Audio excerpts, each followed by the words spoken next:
Bem-vindos ao podcast Antiguidade e Globalização. Esse é um podcast realizado pelo Laboratório de História da Arte Global, vinculado ao Programa de Pós-Graduação em História da Arte da UERJ e financiado pelo CNPq. A ideia é trazer especialistas para uma conversa sobre distintas questões no campo da História da Arte Global.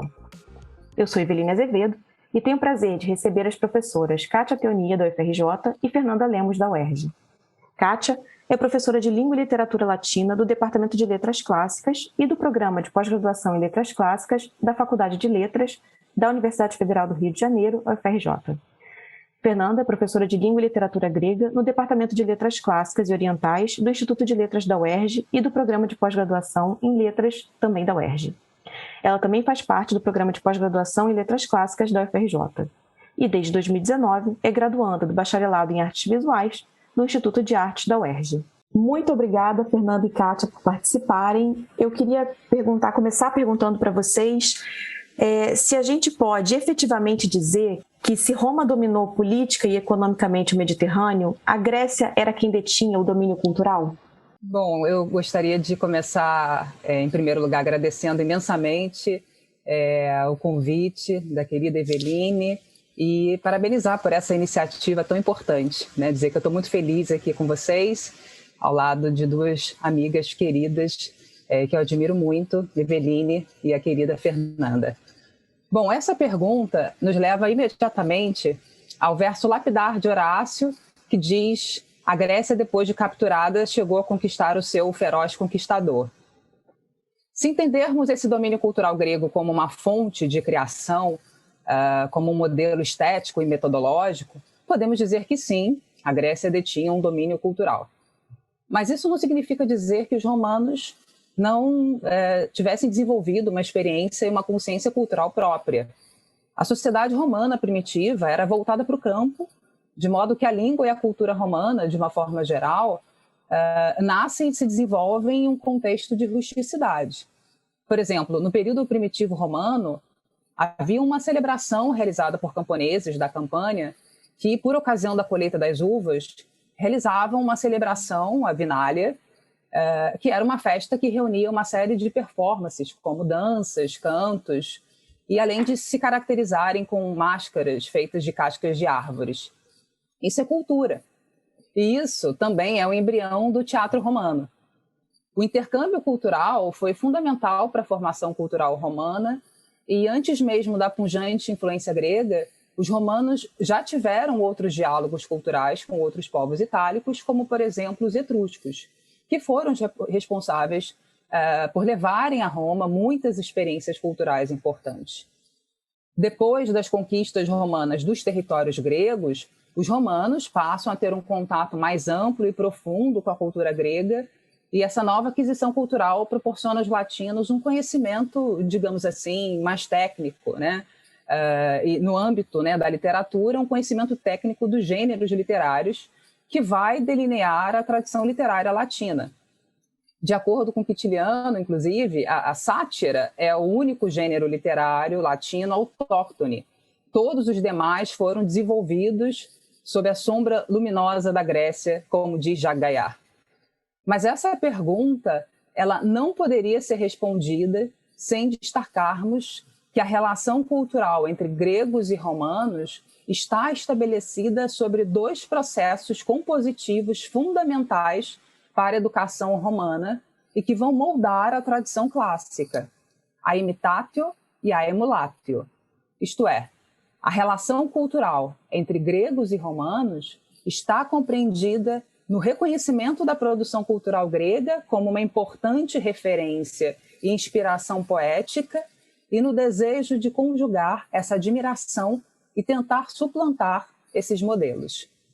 Eu queria concordar, primeiro agradecer o convite da Eveline, dizer que é um prazer estar aqui com a Eveline e com Kátia, pessoas queridíssimas, e debatendo temas tão interessantes num processo, numa proposta de trabalho muito bacana, que é popularizar essa reflexão que está presa na academia e levar para fora, né? Isso é muito, muito bacana. Bom, eu vou concordar com a Kátia, não tem como falar em literatura ou cultura romana sem pensar num parâmetro grego. mas esses pontos que a Kátia elencou, por exemplo, como a cultura de um teatro embrionário, não pode ser apagado. Então, dizer que simplesmente que a Grécia domina culturalmente talvez seja o exagero que a história imprimiu no seu processo. Em que sentido?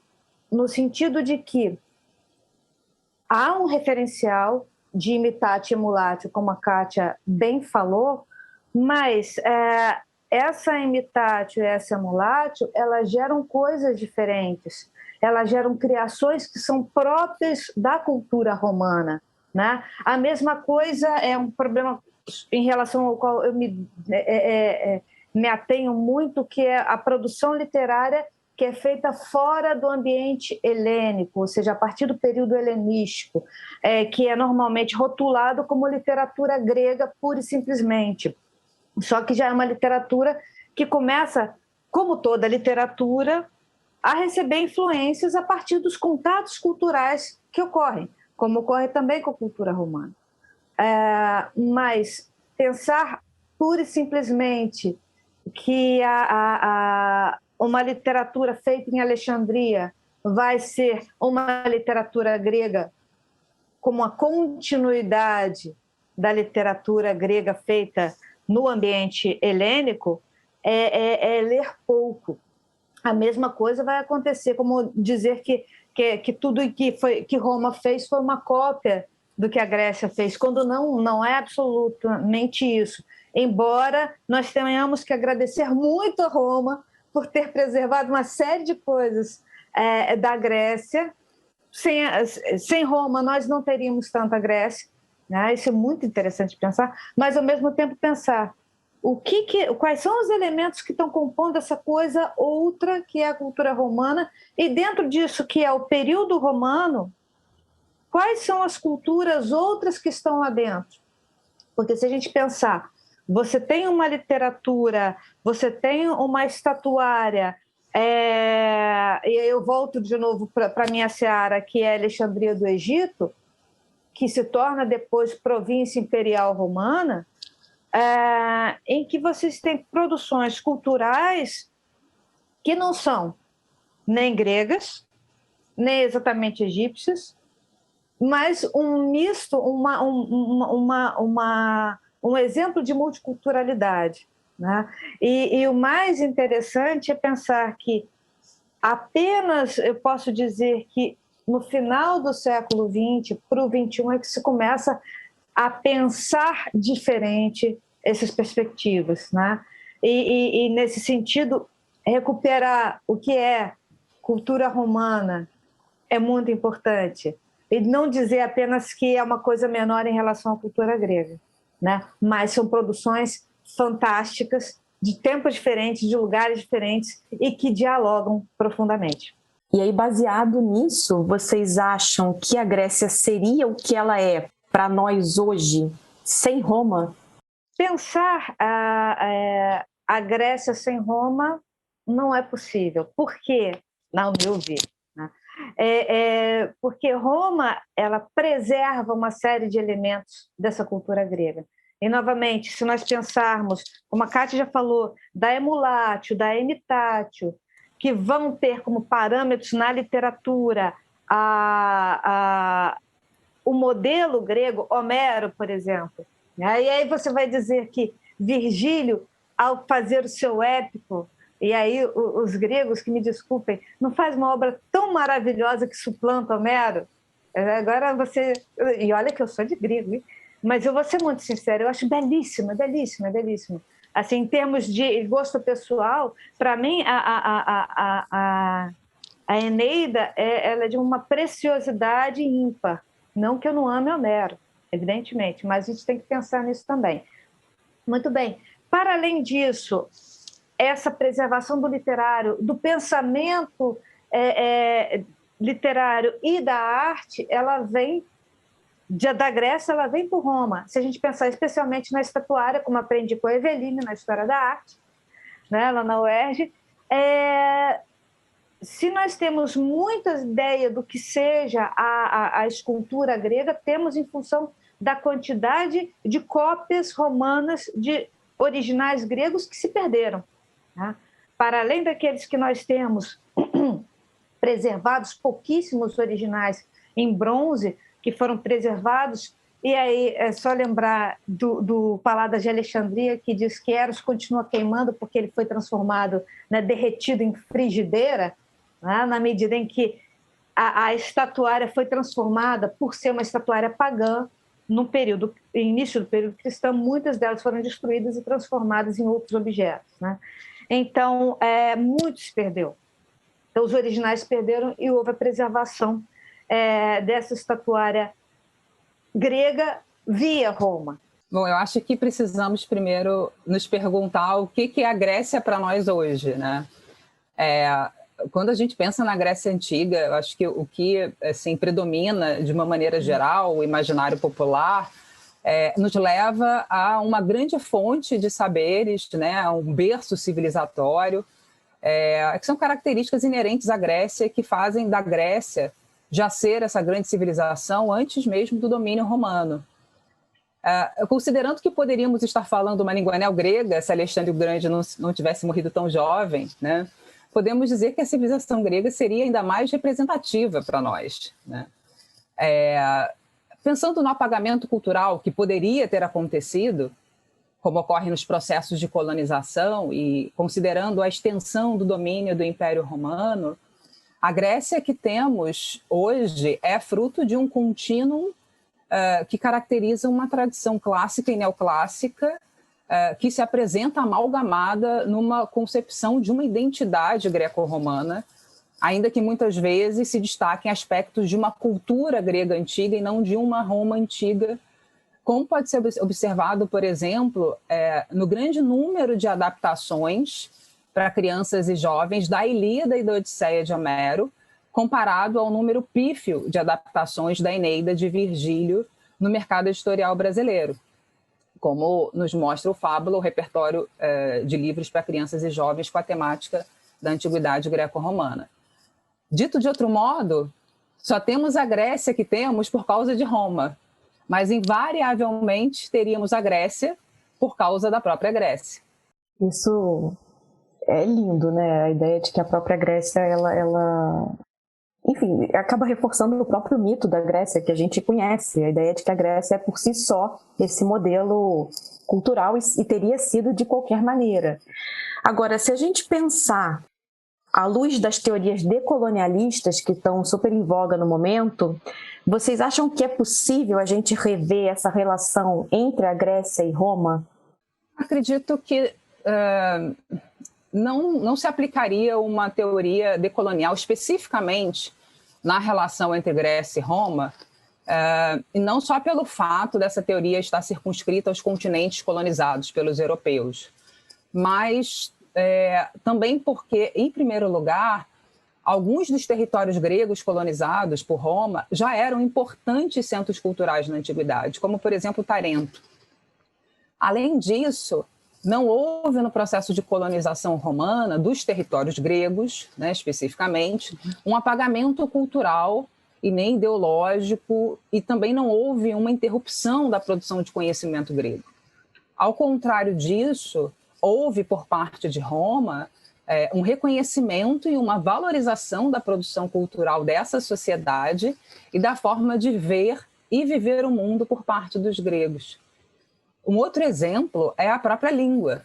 Uma das principais práticas de colonização é a instalação da língua do colonizador como língua oficial nas colônias, e o latim era a língua oficial do Império Romano. No entanto, a aristocracia romana desejava estudar e aprender grego, e não apenas para consumir a produção literária grega, já que o grego era a língua dos grandes poetas, mas também porque o grego era a língua das obras científicas, das obras técnicas e também a língua das relações internacionais. Era comum, por exemplo, poetas, escritores de uma maneira geral, realizarem as chamadas viagens de instrução para a Grécia, como fez o comediógrafo Terêncio, que viajou para a Grécia para conhecer mais de perto a produção cultural grega e também para adquirir alguns originais de peças das comédias gregas. Eu queria complementar, Kátia, concordo. Na relação Grécia e Roma, isso é um pouco difícil da gente perceber pela concepção da ideia de processo de percepção de invasão, justamente pela manutenção da língua, pela manutenção da cultura. Se a gente pensar que Atenas ela tem o teatro de Dioniso reformado sequencialmente durante o Império Romano, isso é muito interessante pensar. A forma que a gente tem, o piso que a gente tem no teatro de Dioniso é um piso romano. Nós temos a construção em Atenas de uma estrutura de Odeon também, ao lado do teatro de Dioniso, ou seja, não se destrói, não se apaga a estrutura grega para se inserir a estrutura romana. Como a Kátia falou, na língua, né? Se a gente fala o português, se no português a gente fala tanto grego, é porque não houve apagamento, né? Para além disso, se a gente pensar que a academia platônica foi preservada, que a filosofia grega ela era extremamente prestigiada no ambiente romano, atraindo, inclusive, pensadores como, por exemplo, as várias escolas que nós vamos ter com pensadores que deixam as suas cidades, por exemplo, deixam o Egito, como o caso de Plotino, para irem se estabelecer em Roma. É muito difícil falar desse processo de apagamento cultural, porque não vai acontecer. É um processo inverso, ao contrário. Diferente do que vai acontecer. E outra coisa muito importante, a gente lembrar que o ambiente oriental do Império Romano fala grego. Isso é um dado muito forte. Quando você chega em Alexandria ou em outras partes do Egito e você tem uma placa de alfândega, essa placa de alfândega vai estar primeiro escrita em grego, depois em algum idioma local e, por último, em latim. Ou seja, há uma percepção de que o grego é a língua internacional do Mediterrâneo Oriental e vai ser durante muitos séculos, né? E aí a grande diferença a gente vê na relação entre Grécia e Roma e, por exemplo, a dominação turco-otomana que vai acontecer na Grécia, em que você tenta um apagamento cultural pela língua, proibindo o ensino do grego. As escolas se tornam coisas clandestinas. Então, há uma diferença abissal aí nos processos de conquista em termos culturais. E até uma coisa que eu acho que ficou muito visível também é o fato de que a gente aqui, durante todo o tempo, citou pensadores, citou poetas, citou artistas, todos, no entanto, homens. E aí a minha última pergunta é no sentido de saber de vocês se vocês acham que a gente hoje pode, de fato, escrever uma história tanto da Grécia quanto de Roma que não seja ela masculina e branca. Eu acredito que a gente pode procurar meios, né? Junto com a Kátia, a gente está trabalhando num volume sobre mulheres na antiguidade. E justamente aqui a figura que eu escolhi foi de Hipácia de Alexandria. E ao me debruçar sobre Hipácia de Alexandria, sobre esse tema, sobre essa mulher que vai ser importantíssima dentro do Museu de Alexandria e da biblioteca, evidentemente, eu pude perceber que Hipácia não é uma exceção à regra, mas uma consequência de um processo que eu encontro nesse Egito helenístico e nesse Egito sob domínio imperial romano. Por exemplo, quando você para pensar nas alquimistas, ou na alquimia grega, ela é toda desenvolvida por mulheres. Isso é muito interessante. E a gente só vai saber se a gente parar para pesquisar, né? Zósimo diz que a alquimia é um trabalho de mulheres. E quando a gente pensa alquimia na Idade Média, você pensa na figura de um homem. Então, é possível e é necessário buscar essas outras maneiras de ver.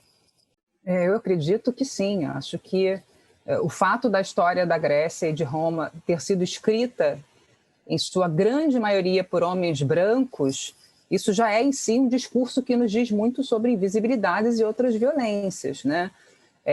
a despeito do discurso predominante nas fontes primárias e secundárias ser de autoria masculina, é possível reconstruir uma história que lance luz às minorias, e para isso é necessário fazer perguntas que nos levem a esses novos lugares.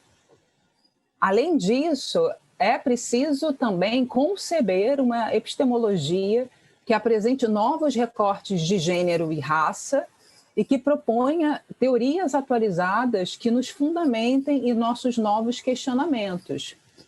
Também é fundamental que a autoria dessa nova produção seja protagonizada por essas minorias historicamente marginalizadas ou invisibilizadas. Se buscamos uma história de Roma e da Grécia não masculina e não branca, precisamos necessariamente de mulheres e de negros escrevendo essa nova história. Se queremos uma nova história de Roma e da Grécia que apresente outras perspectivas de gênero e de sexualidade, precisamos de pessoas LGBTQIA+, escrevendo essa nova história. Um outro aspecto que reforça o discurso branco é o mito das esculturas gregas e romanas, brancas e monocromáticas, né, como um símbolo de beleza e sofisticação. Já se sabe que as esculturas que hoje conhecemos, né, em mármore branco, eram originalmente ricamente coloridas, mas ainda assim prevalece uma estética sem cores quando se pensa na Grécia e na Roma antiga. E o que a gente precisa saber e questionar é a quem interessa ainda hoje esses apagamentos. É incrível, eu quero já de antemão agradecer imensamente a vocês e pela presença, pelas ideias brilhantes. Muito, muito obrigada mesmo. Foi um prazer estar aqui com duas amigas muito queridas. E a gente chega assim ao fim do nosso podcast Antiguidade e Globalização. Muito obrigada a vocês duas e muito obrigada aos nossos ouvintes.